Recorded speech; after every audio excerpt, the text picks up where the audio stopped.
একটু বিদেশে তার গেল, আমরা করবো না। আমরা ও শখ আমরা করি নাকি? এই শখ করেই তো মরেছে। ঘুমটা দেখে খুব ভালো লাগছে। হ্যাঁ, তাহলে আমাদের দোষটা কম নাকি? কেউ যখন দেখছে ঘুমটাতেই ভোট পেয়ে যায়, টাকা দেবো কেন, চাকরি দেবো কেন, স্কুল দেবো কেন, ঘুমটাতে। আর যখন তুমি বললে ভাই তোর ঘুমটার দরকার নেই, আমার বাড়িতে অনেক ঘুমটালা রয়েছে, তুই আমাকে সংবিধান দে, আমার অধিকারটা দে, তাহলে দেখবেন আর ঘুমটা দেবে না। যে এসেছে তার কাছেও আমাদের মেসেজ এটা,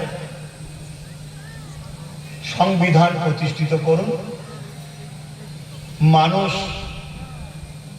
মানুষের মতো করে তাহলে চলবে, দেশ দেশের মতো চলবে, আইন আইনের মতো চলবে। সংবিধান প্রতিষ্ঠিত করুন, তাহলে কোনো সমস্যা থাকবে না। আর সংবিধান যদি প্রতিষ্ঠিত না হয়, তাহলে একটাই মেসেজ দেবো, 2 মাস হয়নি যারা গেছে, যা আন্ডা থেরাপি হচ্ছে, আন্ডা পর্যন্ত ডিম ডিম ডিম, যা ডিম থেরাপি চলছে বলার মতো নয়। তবে আগামী দিন কিন্তু ডিম আর পাওয়া যাবে না, তখন অন্য থেরাপি চলবে।